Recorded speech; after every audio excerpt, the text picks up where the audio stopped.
Welcome back श्रोतो. मी तुमची gossip गलाच्या Vaishnavi तुम्हा सर्वांचं पुन्हा एकदा स्वागत करते. मला 90.8 रेडिओ स्टेशन अकलेजवर.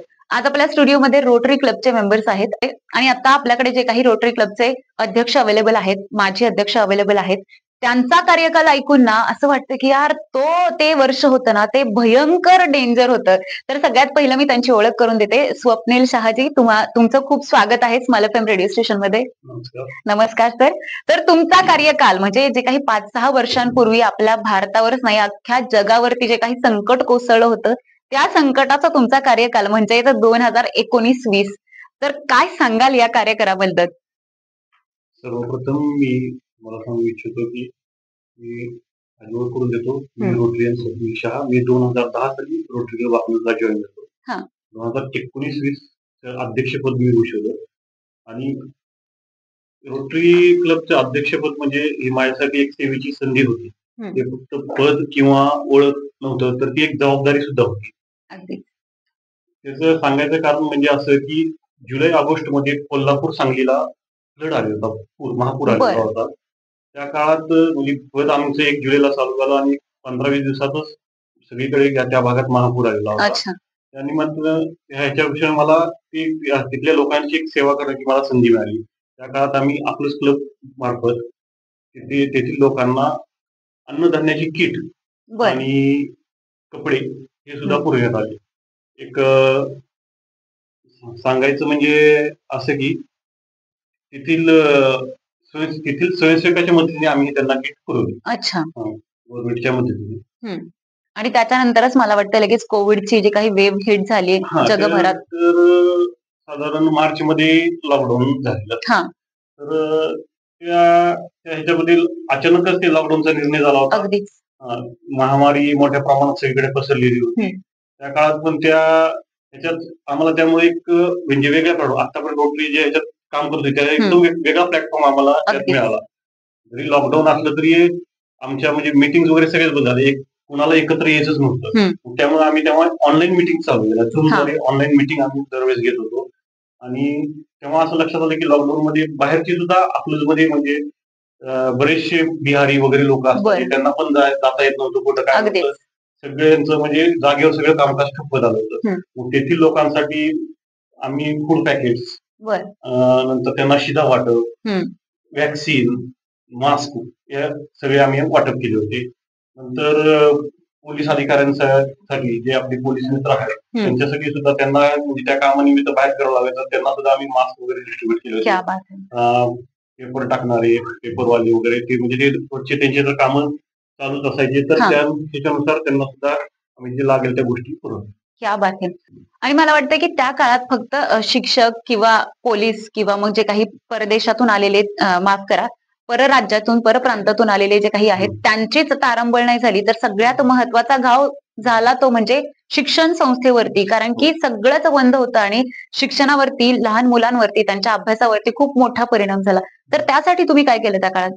त्या काळात ऍक्च्युली मार्च मध्ये लॉकडाऊन झालं होतं. त्यामुळे मग आम्ही एक ग्लोबल ग्रँटचा प्रोजेक्ट केला. म्हणजे अकलूज क्लबने पहिल्यांदाच हा ग्लोबल ग्रँटशी आपल्याला एक अकलूज क्लबला प्रोजेक्ट मिळाला. त्यात आम्हाला रोटरी क्लब पुणे नॉर्थची आम्हाला सहकार्य लाभलं. तर आम्ही त्यांच्याशी कॉन्टॅक्ट करून एक ग्लोबल ग्रँटचा प्रोजेक्ट केला आणि 250 टॅब आम्ही आपल्या माळशिरस तालुक्यातील शाळांसाठी म्हणून मागवले.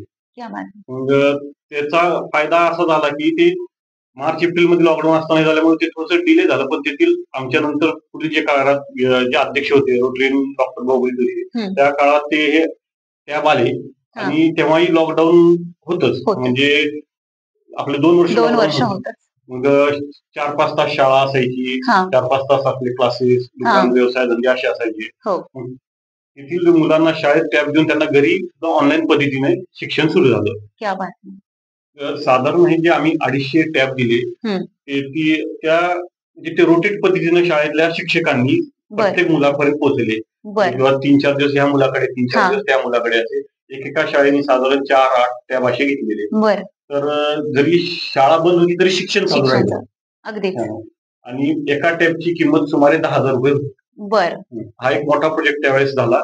आणि कोविडच्या काळात अजून जे आम्ही अन्नधान्याचं वाटप वगैरे हे जे केलेलं त्यासाठी आम्ही आमच्या रोटरी मित्रांशी सुद्धा सर्वांशी बोललो की बाबा त्यासाठी फंड रेज पाहिजे होता. हा. कारण सगळं हे होतं.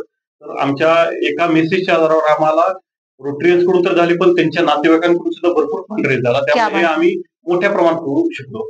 जवळपास नाही म्हणलं तर तेव्हा 10 ते 15 लाखाचा आम्ही तेव्हा शिधा आणि अन्नधान्याचे किट, फूड पॅकेट्स हे सगळे वाटप केले. नंतर जेव्हा ही सेवा थोडी कालांतराने चालू झाली, म्हणजे बिहारी वगैरे लोक त्यांना जायला सेवा सर्व्हिस चालू झाली, त्या काळात त्यांच्यासोबत जाण्यासाठी सुद्धा त्यांना सुद्धा बसमध्ये आम्ही शिधा उपलब्ध करून दिला. क्या बात, खूप कमालीची गोष्ट आहे. नंतर सॅनिटायझर, पीपी किट्स याची सुद्धा आम्ही वाटप केले. सरकारी दवाखान्यातील सुद्धा डॉक्टरांना पीपी किट देण्यात आले. तेथील स्टाफला वगैरे पीपी किट पुरवण्यात आले. क्या बात आहे. म्हणजे मला वाटतं तो काळ असा होता की पीपीई किट शिवाय कोणीच तयार नसायचं की नाही आम्ही करणारच नाही काम. म्हणजे अर्थातच त्यांना देखील त्यांच्या आरोग्याची, त्यांच्या जीवाची भीती होती, त्याच्यामुळे त्यांनी ते केलं. आणि मला वाटतं की हे खूप महत्वाचं काम होतं की पीपीई किट सगळ्यात महत्वाचं, कारण की पीपीई किटच नसेल तर डॉक्टरही त्यांना येत असून पण ते काहीच करू शकत नव्हतं. मग हा जो काही क्रिटिकल कार्यकाळ म्हणूयात आपण, कारण की सगळ्यांसाठीच ते वर्ष खूप क्रिटिकल होतं किंवा प्रत्येक गोष्टी, प्रत्येक आव्हान हे नवीन होतं. तर त्या नवीन आव्हानांमध्ये तुमच्या कोणती अशी गोष्ट लक्षात राहिली किंवा तुमच्यासाठी कोणती गोष्ट जी आजपर्यंत ती कायमस्वरूपी तुमच्यासोबत राहिली, अशी कोणती आठवण काही असेल? आठवण म्हणून नाही, पण मी एक निश्चित सांगेन की हे काम म्हणजे एकट्याच नाही, हे टीमवर्क आहे. अगदी. म्हणजे मी जरी अध्यक्षपद भूषवलं आणि माझ्या मार्फत जरी हे झालं असेल तरी सचिवाचा सुद्धा त्याच्यात तेवढाच हातभार होता. आणि आमचे जे टीम मेंबर्स होते ते प्रत्येकाने त्या ह्याच्यात मला प्रत्येक वेळेस साथच दिली आहे. आणि या टीम वर्कमुळेच हे सर्व शक्य होतं. अगदी. टीम वर्क शिवाय काहीच अशक्य नाहीये. सगळं आपण काही करू शकतो ना ते टीम वर्क. आणि मला वाटतं की लीडर पण तसंच असायला हवं आहे की लीडरने प्रत्येकाला घेऊन जायला हवं आहे, नाहीतर मग ते टीम वर्क होणारच नाही असं मला वाटतं.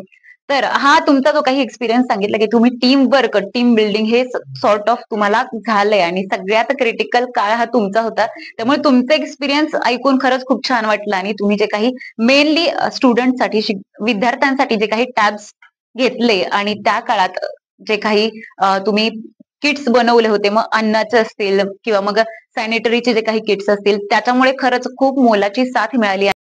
आणि जे काही बिहारी लोक होते त्यांना देखील तुम्ही घरापर्यंत पोहोचण्यासाठी सुद्धा खाऊ, आपण एक शिदोरी म्हणतो तशी शिदोरी तुम्ही त्यांना दिली.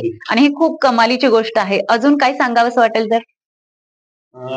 त्याच अनुषंगाने अजून एक मी सांगतो की जेव्हा आमची मीटिंग वगैरे मार्च मध्ये बंद झाले, प्रोजेक्ट बाकी काय नव्हते, कोरोनाचे पण हे ऑनगोईंग प्रोजेक्ट चालू होते, तेव्हा आम्ही रोटरियनसाठी म्हणून एक आम्ही ऑनलाईन हे चालू केलं, फायनान्शियल वेबिनार. जेणेकरून रोटरियन्स आणि त्यांचे फ्रेंड्स, नातेवाईक वगैरे सगळे त्यात जॉईन झाले. तर अशा पद्धतीने पण रोटरीचं काम चालू राहिलं. अगदीच. म्हणजे ऑनलाईन मध्ये आम्ही ते डिजिटल व्यवहार, सुविधा, युपीआय, नंतर ओटीपी बाबत जी फसवणूक होती त्याच्याबद्दलचे मार्गदर्शन, शेअर मार्केट संदर्भात, म्युच्युअल फंड संदर्भात असे वेगवेगळे आम्ही ऑनलाईन शिबिर तेव्हा घेतो. क्या बात आहे. म्हणजे ऊन, वारा, पाऊस, कोविड ह्या सगळ्यांना न जुमानता आपल्या रोटरी क्लबने आतापर्यंत कार्य केलेलं आहे.